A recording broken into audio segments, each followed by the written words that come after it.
गेल्या 5 वर्षामध्ये या मतदारसंघामध्ये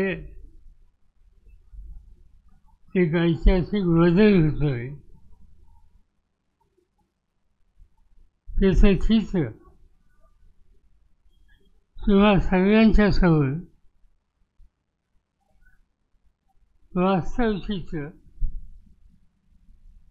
किंवा लोकांचे लोकप्रिय आमदार रोहित पवार यांनी ठेवलं. मला आठवतंय की विधानसभेची निवडणूक लढवावी हा विचार ज्यावेळेला रोहितच्या मनामध्ये आला त्यावेळेला कुठून लढवावी याची चर्चा होती आणि काही मित्रांनी कर्जत जामखेडचा उल्लेख केला. हा मतदारसंघ महाराष्ट्राचा दुष्काळी मतदारसंघ. पिण्याच्या पाण्याची अडचण, उद्योगधंदे नाही, हाताला काम नाही, दळणवळणाची साधने नाहीत, सर्वत्र वीज पुरवठा नाही, सगळं नाहीचा फायदा. आणि असं असताना मला आमच्या मित्रांनी सुद्धा विचारलं हे सगळं संकट असताना त्या संकटाचा भार तुम्ही या सर्वांच्या खांद्यावर करता. मी सांगितलं की मला 100% कर्तृत्वाच्या बद्दलचा विश्वास. कर्तृत्व असेल, मेहनत करण्याची तयारी असेल आणि सामान्य माणसाची माणुसकीने संबंध ठेवण्याचा स्वभाव असेल तर कसल्याही संकटावर आपल्याला मात करता येते. आणि ती कुवत आज रोहितच्यामध्ये त्यामुळे रोहितने ते काम केलं. तुम्हा लोकांना धन्यवाद देतो. हजारो मतांनी तुम्ही विजय केला. अनेकांनी टीका केल्या, बाहेरचा भूमिक होतं पाहिजे, आणखीन काय काय पाहिजे, आणि कसं भूमिक होतं. 10 वर्ष तुम्ही सत्तेवर असता, राज्याच्या मंत्रिमंडळात असता, हे सगळं तुमच्या हातात असताना एक महत्त्वाचा प्रश्न या मतदारसंघामध्ये सुरू शकलो नाही आणि तुम्ही भूमिपत्राचा उल्लेख करत त्याची चिंता करण्याचं कारण नाही. आणि ही भूमिका तुम्ही घेतली, मोठ्या मतांनी विजय केला. सरकार बनलं, मंत्रिमंडळ बनलं. काही कार्यकर्ते मला भेटायला आले, मंत्र्यांची यादी घ्यावी, तिथं रोहितचं नाव दिसत नाही. मी सांगितलं तुम्ही काही चिंता करू नका, हे सरकार 5 वर्षासाठी नाही, येईल जाईल आणि तुम्ही बघितलं. आणि मला कोणी विचारलं तर माझा निकाल हा होता की नवीन पिढीचा प्रतिनिधी पहिल्यांदा निवडून येतो, लगेच त्यांनी मंत्रिपदाची अपेक्षा करू नये. 1967 साली मी पहिल्यांदा महाराष्ट्राच्या विधानसभेला निवडून आलो. 5 वर्ष आज रोहित काम करतो तसा मी काम केलं.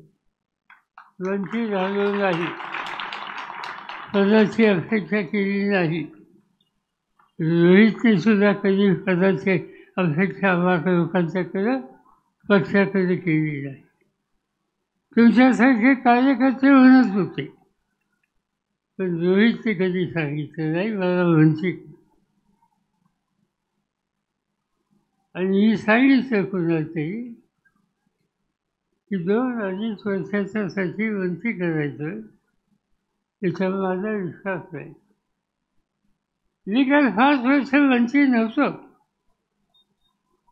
पण माझी 5 वर्ष आमदार म्हणून गेल्याच्या नंतर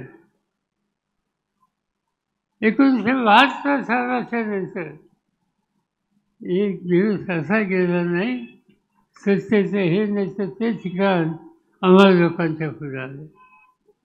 राज्यमंत्री झालो, गृह खात्याचा, शेती खात्याचा मंत्री झालो, शंकरराव चव्हाणांच्या मंत्रिमंडळामध्ये गृह खात्याचा मंत्री झालो, वसंतदादांच्या मंत्रिमंडळामध्ये सुरुवातीच्या काळाचा राज्यमंत्री झालो, वसंतराव नाईकांच्या मंत्रिमंडळामध्ये. आणि वसंतदादांचं सरकार गेल्याच्या नंतर मी स्वतःच मुख्यमंत्री झालो. आणि एकदा नाही 4दा मुख्यमंत्री झालो. रोहितची पहिली 5 वर्ष ही तुमची सेवा करण्याचं आणि त्यानंतरची वर्ष महाराष्ट्राची सेवा करण्याच्यासाठी. आणि ही महाराष्ट्राची सेवा महाराष्ट्राच्या इतिहासामध्ये नोंद होईल अशा प्रकारची सेवा ही करण्याच्या संबंधीचं कर्तृत्व ज्याच्यामध्ये त्याला वर्ष 6 महिन्याच्यासाठी पद आहे का नाही त्याची फिकीर कधी असता कामा नये, त्याची चिंता कधी तुम्ही करता कामा नये. काय चिंता दिसतात त्याच्या कामाच्या संबंधीचा विचार. 5 वर्षामध्ये कर्जाचं बँकेचं चित्र बदललं. मी अनेकदा आलो पूर्वी, आबासाहेब निर्माणकर असताना आलो, आमचे मित्र डॉक्टर कुमार संस्थेचे होते त्यांच्या काळामध्ये आलो, आणखीन काही सहकारी होते त्यांच्या कालखंडामध्ये आलो. सर्व दृष्टीनं मागासलेलं कोणतं राज्य असेल, कोणता तालुका असेल तर त्याच्यात तुमचा उल्लेख होतो. एक गोष्ट तुमच्यावर कायमची होती आणि ती म्हणजे दुष्काळ. पाऊस पडला नाही, रोजगार हमीची कामं, आणि ती रोजगार हमीची कामं माणसाला दुष्काळाचं जगवायची कामं. ही कामं कशी झाली ही बघायला कोण इथं आलं तुम्हाला माहिती आहे? इंदिरा गांधी आल्या होत्या या तालुक्यात, कधी ऐकलं? इंदिरा गांधींनी इतका दुष्काळ आणि त्याला तोंड देण्याच्या संबंधीची हिंमत हे लोक कसे दाखवतात हे पाहण्याच्यासाठी नगरच्या दक्षिण भागाचा दौरा केलेला. आणि संकटावर संकट, त्या संकटावर मात करणं आणि नवीन इतिहास निर्माण करणं हे कर्तृत्व दाखवण्याची कुवत ज्याच्यामध्ये असा प्रतिनिधी गेले 5 वर्ष तुमच्या सेवेत या ठिकाणी आलेला आहे. कधी कधी मला गंमत होते की सत्ता असो अथवा नसो, कामाचा चमत्कार हे लोक कसं करू शकतात. मतदारसंघाचा हिशोब बघितला गेल्या 4.5 वर्षामध्ये नॅशनल हायवे असेल, मतदारसंघाचे प्रमुख राज्यमार्ग असेल, जिल्हा मार्ग असेल, ग्रामीण मार्ग असेल, पूल असेल, यासाठी किती लाख किती कोटी या मतदारसंघासाठी मंजूर झाले? 2700 कोटी. एका मतदारसंघामध्ये या कामाच्यासाठी 2700 कोटी हे मंजूर करून आणण्याचं कर्तृत्व रोहितने दाखवलं. पिण्याचं पाणी त्यासाठी केंद्राची योजना जल जीवन मिशन.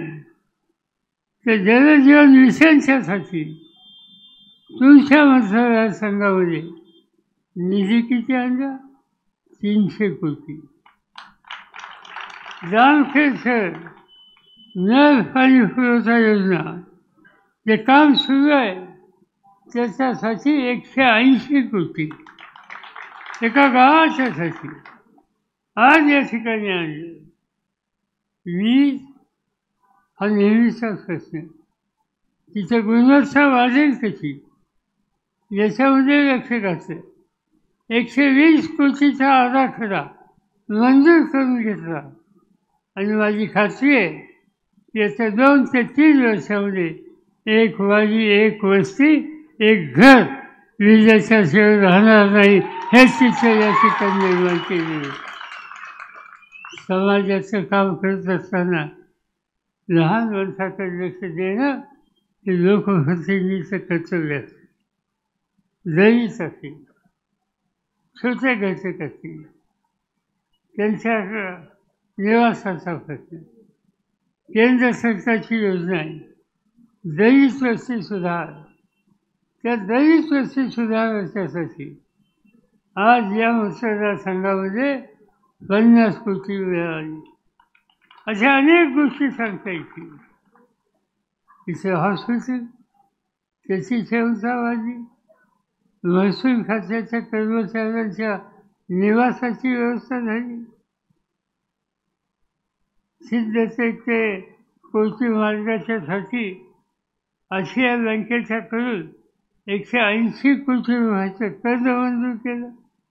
एकट्या मतदारसंघामध्ये छोटे मोठे पूल त्याच्या उभारणीसाठी 60 कोटी रुपयाचा निधी हा मंजूर करून घेतला. विद्यार्थी वाड्या वस्तीवर राहतात, मुली राहतात, शाळेमध्ये जायचंच असतं, चालत जाणं अडचणीच असतं. त्या मुलींच्यासाठी सायकलीची योजना काढली. आणि किती योजना, किती सायकली असल्या? 14,000. आमदारांनी मतदारसंघातल्या मुलींना शाळेमध्ये जाण्याच्यासाठी यातना कमी व्हाव्यात यासाठी 14,000 शाळा आज त्या ठिकाणी वाचण्याचं ऐतिहासिक काम कुठे केलं असेल तर ते कर्जत जामखेडच्या बाबतीत झालं. आणि मला अनेक गोष्टी सांगता येतील. इतकं कामाचं डोंगर तुमच्या प्रतिनिधींनी या ठिकाणी उभा करून दिला. आणि म्हणून मी बघतो तुम्हा सगळ्यांची सगळी शक्ती आणि पाठिंबा आज त्यांच्यासमोर उभा राहिलेला आहे. माझी खात्री आहे कर्तृत्व दाखवण्याच्या संबंधीची संधी आली ते दाखवतात. तेच खरे समाजकारणात राजकारणात शिकतात. माझ्याबद्दल मी सांगणं योग्य नाही. 67 साली पहिल्यांदा निवडून आलो. मतदारसंघात प्रश्न होते, लक्ष घातलं. पाण्याच्या प्रश्नात लक्ष घातलं, शैक्षणिक चळवळीत लक्ष घातलं, उद्योगधंद्यात लक्ष घातलं. आणि त्याचा परिणाम आज देशामध्ये संसदेमध्ये बोललं जातं की विकास करायचा असेल तर बारामती फॅशन त्याचा विकासाचा फॅशन झाली. आणि माझी खात्री आहे की आणखी 5 वर्षाच्या नंतर लोक म्हणतील प्रचंड संकटाच्या काळाचं नेतृत्व, अडचणी आणि अडथळे असलेला मतदारसंघ त्याच्या मात करून यशस्वी करण्याचा फॅशन कोणता, तो कर्जत जामखेडचा फॅशन हा विचार सगळं महाराष्ट्रामध्ये गेल्याशिवाय राहणार नाही. आणि सगळं काम करण्याच्यासाठी आज हा तरुण प्रयत्नाची पराकाष्ठा करतोय.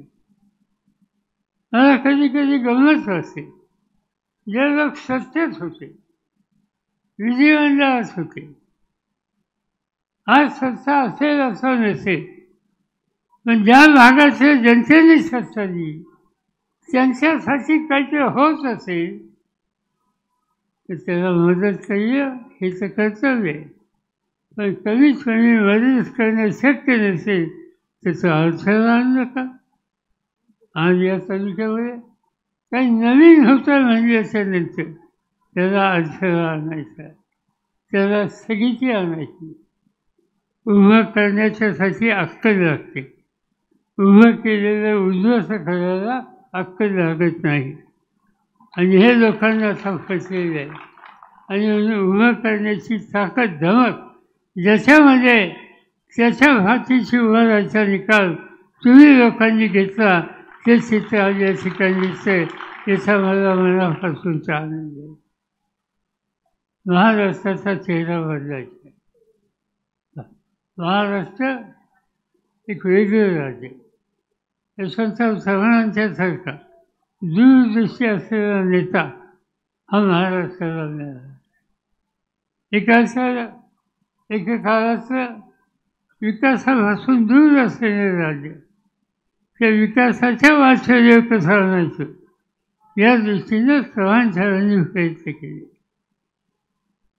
लक्षात घातलं मुंबई नगरी ही कष्टकऱ्यांची नगरी होती, कारखानदारी होती, गिरण्या होत्या. चव्हाणांच्या लक्षात आलं की या गिरण्या टिकायच्या नाही, परिवर्तन होतंय, तंत्रज्ञान बदलतंय आणि इतर वेगळ्या गोष्टीच्यासाठी लक्ष दिलं पाहिजे. मुंबई शहर हे आर्थिक राजधानी झाली पाहिजे आणि ती आर्थिक राजधानी बनण्यासाठी देशाच्या बँका मुंबईत आणल्या, अर्थकारण देशाचं मुंबईत आणलं आणि त्याचा परिणाम सगळ्या देशाचं अर्थकारण मजबूत करण्याची ताकद मुंबईमध्ये आहे आणि तिथे मराठी वंशामध्ये आहे. हा इतिहास निर्माण झालेला आहे. पण त्याच वेळेला चव्हाण साहेबांनी हे बघितलं की नुसतं मुंबई म्हणजे विकास नव्हे, विकेंद्रित स्वरूपामध्ये हा विकास केला पाहिजे. आणि आम्हा लोकांना सांगितलं त्यांनी की हे विकासाचं विकेंद्रित स्वरूपाचं चित्र हे तयार करायचं. निर्णय घेतले. पुणे शहर विद्येचं माहेरघर होतं. आज पुणे शहर आयटीचं माहेरघर झालं. आज पुणे शहर उद्योगाचं माहेरघर झालं. आज त्या ठिकाणी अनेक कारखाने आले. तासांचा टेल्को कारखाना आला, बजाज ऑटोचा कारखाना आला, बजाज टेम्पोचा कारखाना आला, किर्लोस्करांचे कारखाने उडाले. हजारो लोकांना पुण्यामध्ये आणि पुण्याच्या औद्योगिक परिसरामध्ये काम मिळते. चव्हाण साहेबांचा काळ गेला. आम्हा लोकांच्या हातात सत्ता आली. आम्ही हा विस्तार वाजवायचा निकाल घेतला. आज युतीला जे कारखाने मुंबईत होते नंतर पुण्यात आले त्याचं चित्र आम्ही लोकांनी बदललं. नवीन कारखाने तुम्ही चाकणला जाल, ते चाकण कारखानदारीचं मोठं केंद्र झालेलं आहे.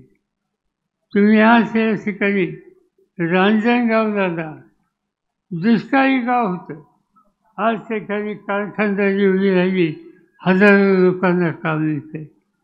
पारनेर एकेकाळचं दुष्काळी भाग, आज त्या ठिकाणी कारखानदारी उभी राहिली. तुम्ही भिगवणला जा, कधी कारखानदारी नव्हती, आज त्या ठिकाणी कारखानदारी आहे. तुम्ही जेजुरीला जा, तिथं कारखानदारी बघायला मिळेल. तुम्ही इंदापूरला जा, त्या ठिकाणी कारखानदारी बघायला मिळेल. तुम्ही सातारच्या शिरवळला जा, तिथं कारखानदारी निघालेली. तुम्ही औरंगाबादला जा, तिथं कारखानदारी दिसते. याचा अर्थ हा की कारखानदारीचं केंद्रीकरण एका ठिकाणी असता कामा नये, अनेक ठिकाणी असलं पाहिजे आणि अनेक हातांना काम मिळालं. नेमका हाच विचार रोहितने घेतला आणि या 2 तालुक्याच्यासाठी मध्यावर MIDC करण्याचा निकाल या ठिकाणी घेतला. चांगली गोष्ट. इथे MIDCची गरज आहे. अधिक तरुणांना काम मिळालं पाहिजे आणि त्यासाठी जागा निवडली. मला गंमत वाटते, MIDC जो होणार, अधिक हातांना काम मिळणार, यासाठी कुणी जुने प्रतिनिधी असोत, असे असोत, त्यांना आनंद व्हायला पाहिजे. पण इथे MIDC होते म्हणजे त्याला विरोध, त्याच्यासाठी अडचणी, त्याच्यासाठी अडथळे. आज जे काम पहिल्या 2 वर्षामध्ये झालं असतं ते काम करून द्यायचं नाही, हा निकाल काही लोकांनी घेतला आणि त्याची किंमत तुम्हा लोकांना द्यायला लागली. रोहितचे कष्ट त्या ठिकाणी होते, प्रयत्न होते, त्या प्रयत्नामध्ये अडथळा आणण्याचं काम त्या ठिकाणी झालं. तुम्ही चिंता करू नका. आणि रोहितला सांगू इच्छितो, चिंता करायचं कारण नाही. 2 महिन्यांनी चित्र बदलेल. 2 महिन्यांनी. मी महाराष्ट्राच्या कानाकोपऱ्यावर जातो. 2 दिवसापूर्वी मी सातारला होतो, त्याच्यानंतरच्या कराडला होतो, दुसऱ्या दिवशी मी चिपळूणला होतो, त्याच्यानंतरच्या काळामध्ये मुंबईला आलो, मुंबईवरनं इथं आलो. 2-2.5 दिवसामध्ये एवढा मी प्रवास केला. कशासाठी? ठिकठिकाणी विकासाच्या संबंधीचा नवा चेहरा कसा करता येईल लोकांना विश्वासात घेऊन, याचा विचार आम्ही लोक बसून करतो आहोत. आम्हा लोकांचा तोच कार्यक्रम आणि तुम्हा लोकांच्या पाठीवर मला खात्री आहे की 2 महिन्याच्या नंतर महाराष्ट्राचं चित्र बदलल्याच्या नंतर, सत्तेचं परिवर्तन झाल्यानंतर महाराष्ट्राचा एकूण एक भाग, एकूण एक जिल्हा आणि दुष्काळी भागाचे सगळे तालुके हे विकासाच्या दृष्टीनं प्रगत वेगानं कसे येत नाहीत हे आम्ही सगळ्यांनी बघू. तुमच्या सगळ्यांच्या पाठीवर आणि त्या ठिकाणचं चित्र बदलून. आणि हे सगळे करत असताना ज्यावेळेला मी 2 महिन्याची मुदत मागतो, त्यावेळी मी एकटा करणार नाही. ते काम करण्याच्यासाठी मला तरुणांची साथ पाहिजे आणि ती तरुणांची साथ देण्याची कुवत, ती दृष्टी आज कुणाच्यामध्ये असेल तर कर्जत जामखेडचा असता आमदार या दिशेमध्ये कधी कमी करणार नाही. त्याच्या फाटीशी तुम्ही उभे राहा. माझी खात्री आहे की तुमच्या आयुष्याचं स्वप्न हे पुरं झाल्याचं राहणार नाही आणि त्याच कामाला तुमची माझी सगळ्यांची शक्ती त्यांच्या फाटीशी उभी करू. ठिकठिकाणी असे जे जे कोणी तरुण असतील त्या सगळ्यांना प्रोत्साहित करू, त्यांना मोठं करू आणि महाराष्ट्र मोठा करण्याचं काम तुम्ही आम्ही सगळे मिळून करू. एवढीच खात्री या ठिकाणी देतो आणि माझे 2 शब्द संपवतो.